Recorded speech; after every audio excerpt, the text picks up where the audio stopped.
మీ business ఏదైనా మీ ఊర్లో promotion చేయాలంటే అది సుమన్ టీవీతోనే సాధ్యం. ఇప్పుడే సంప్రదించండి. నమస్తే, వెల్కమ్ టు సుమన్ టీవీ. నేను శివరాజ్ శంకర్. తిరుపతిలో ఓ నిరుపేద రోగికి తీవ్రమైన గుండె సమస్య వచ్చింది. వేరొకరు గుండె దానం చేస్తే తప్ప ఆ రోగి బతకరని డాక్టర్లు తేల్చి చెప్పేశారు. ఇంకేముంది, ఆ రోగి కుటుంబ సభ్యులు ఆశలు వదిలేసుకున్న పరిస్థితి. సరిగ్గా అదే సమయంలో గుంటూరులో ఒక మహిళ బ్రెయిన్ డెడ్ అయిన పరిస్థితిలో ఉన్నారు. ఆ బ్రెయిన్ డెడ్ అయిన మహిళ కుటుంబ సభ్యులు పెద్ద మనసుతో ముందుకొచ్చి ఆమె అవయవాలని దానం చేయడానికి సిద్ధపడ్డారు. ఇంకేముంది, సమస్య పూర్తయింది అనుకున్న లోపు ఇక్కడే అసలు సమస్య మొదలైంది. గుంటూరులో ఉన్నటువంటి ఈ గుండె తిరుపతి చేరుకోవాలి అంటే దాదాపు 470 కిలోమీటర్లు రోడ్డు మార్గం గుండా వెళ్తే 10 గంటల సమయం పడుతుంది. కానీ ఇది అతిపెద్ద సమస్యగా మారబోతోంది. కానీ ఇదే సమయంలో ఒక గొప్ప సంఘటన చోటు చేసుకుంది.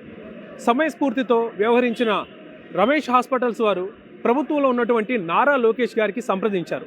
ఆయన వెంటనే స్పందించి తన సొంత ఖర్చుతో గన్నవరం నుంచి తిరుపతికి ప్రత్యేక విమానాన్ని ఏర్పాటు చేయడం జరిగింది. ఇంకేముంది, ఆ గుండె తిరుపతి చేరింది. నిరుపేదైనటువంటి ఆ రోగి ప్రాణం నిలిచింది.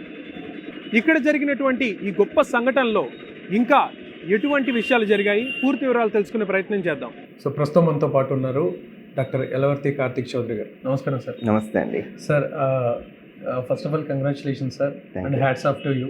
ఆర్గాన్ డొనేషన్కి సంబంధించి రమేష్ హాస్పిటల్స్ దగ్గర నుంచి చాలా మంచి సపోర్ట్ ఉంటుంది జనాలకి కానీ, అండ్ గవర్నమెంట్ ఎస్పెషల్లీ. ఇప్పుడు ఆర్గాన్ డొనేషన్కి సంబంధించి వెరీ రీసెంట్ టైమ్స్లో 2 ఇన్సిడెంట్స్ జరిగాయి. వాటన్నిటిలో రమేష్ హాస్పిటల్స్ చేసినటువంటి కృషి చాలా గొప్పది. అండ్ నారా లోకేష్ గారు సమయానికి ఆయన రెస్పాండ్ అయ్యి ప్రత్యేక విమానం ఏర్పాటు చేయడం జరిగింది. అయితే ఇక్కడ మనకి బేసిక్గా సినిమాల్లో చూస్తాం. ఐఎమ్ గోయింగ్ వెరీ బేసికల్ సార్, బేసిక్గా అడుగుతున్నాను. సినిమాల్లో చూస్తాం ఆర్గాన్ డొనేషన్ అంటే, లేదంటే ఏదో న్యూస్ ఛానల్లో చూస్తాం, ఏదో గ్రీన్ ఛానల్ ద్వారా తరలించారంట, అక్కడ అందించారంట, లేదంటే హడావుడిగా అంబులెన్స్లు రోడ్ల మీద వెళ్తుంటాయి, అది ఇదని చెప్పేస్తాం. అసలు గ్రీన్ ఛానల్ అంటే ఏంటి, ఈ ఆర్గాన్ డొనేషన్ ప్రాసెస్ ఎలా స్టార్ట్ అవుతుంది, దాన్ని ఎలా స్టోరేజ్ చేస్తారు, ఏంటి ఇదంతా ప్రాసెస్? మేము మెసేజ్ చేయడం జరిగిందండి. వెంటనే నేను అరౌండ్ 9:09కి మెసేజ్ చేశానండి ఆయనకి. By 9:22 we got A call from OSD. మా టీంకి కాల్ వచ్చేసింది. బై నాకు గుర్తున్నంత వరకు 9:45కి నేను వేరే వర్క్ కూడా వెళ్ళిపోయానండి. 9:45కి లోపే ఫ్లైట్ అరేంజ్ చేస్తారు, టైమింగ్ ఫిక్స్ చేస్తారు, అని జరిగిపోయింది. అంటే 9:45 లోపు దాని గురించి సంబంధించిన డిస్కషన్స్ అన్ని క్లోజ్ అయిపోయింది. సో నాకు తెలిసి ప్రైవేట్ ఆర్గనైజేషన్లో కూడా అంత ఫాస్ట్గా అవ్వండి. అసలు గవర్నమెంట్లో ఇంత క్విక్గా అవుతాయి అని నాకు చాలా ఆశ్చర్యం వేసింది. మోస్ట్లీ మనకి సమ్మర్ టైంలో అఫీషియల్స్ మీటింగ్స్ అన్ని ఈవినింగ్ టైం పెట్టుకుంటారు. దట్టు ఆ రోజు ఏమిటంటే అందరు కలెక్టర్స్ మీటింగ్లో, మినిస్టర్స్ అందరూ కలెక్టర్స్ మీటింగ్లో ఉన్నారు. చూస్తాలే అనొచ్చు,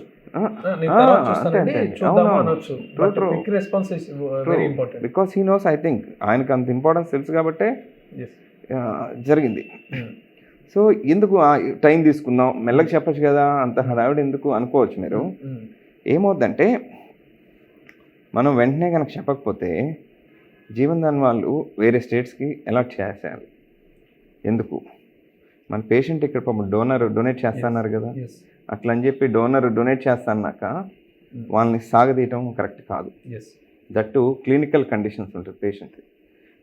మనం క్లినికల్గా పేషెంట్ని అవయవాలు డొనేట్ చేసే పరిస్థితిని మెయింటైన్ చేయడం చాలా కష్టం. మనం టైం అది ప్రొలాంగ్ అవుతుంది అనుకోండి, ఆర్గన్స్ కాంప్రమైజ్ అయ్యే స్టేజ్ ఉంటుంది. సో ఒక్కసారి డొనేషన్కి వేస్తా అనుకున్నాక చాలా ఫాస్ట్గా చేయాల్సి వస్తుంది. దీనిలో సోషల్గా, ఎమోషనల్గా, క్లినికల్గా ఇవన్నీ కూడా ముడిపడి ఉంటాయి. అది అందుకని మన క్విక్ డెసిషన్స్ ఉండాలి, లీగల్గా బైండ్ అయి ఉండాలి, డోనర్కి రిసిపియంట్కి న్యాయం జరగాలి. ఎస్ సార్, ఇక్కడ ఇంపార్టెంట్ మనకి ఈ ప్రాసెస్ గ్రీన్ ఛానల్ కానీ, లేదంటే ప్రిజర్వ్ చేసే బాక్స్ తీసుకొని హడావుడిగా వెళ్తుంటారు, దాన్ని కాస్త చూపించి అసలు ఏముంది అందులో, ఎలా దాన్ని ప్రిజర్వ్ చేస్తారు మాకు కాస్త చూపిస్తారు. షూర్ అండి, తప్పకుండా. అదేంటంటే అండి, ఒకసారి ఆర్గాన్ని మనం బ్లడ్ ఆపగానే కొన్ని సొల్యూషన్స్ ఉంటాయి. ఆ సొల్యూషన్స్ ఏంటంటే ఆ సెల్స్ చచ్చిపోకుండా కొన్ని గంటల పాటు లైవ్గా ఉండడానికి ఉపయోగపడుతుంది. అది చాలా కాస్ట్లీ సొల్యూషన్స్.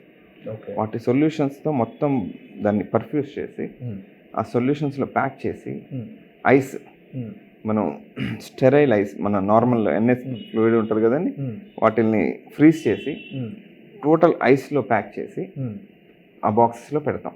ఓకే. ఈ బాక్సెస్ ప్యాక్ చేయడం కూడా టోటల్ ఎవ్రీథింగ్ రికార్డ్ చేయాలండి.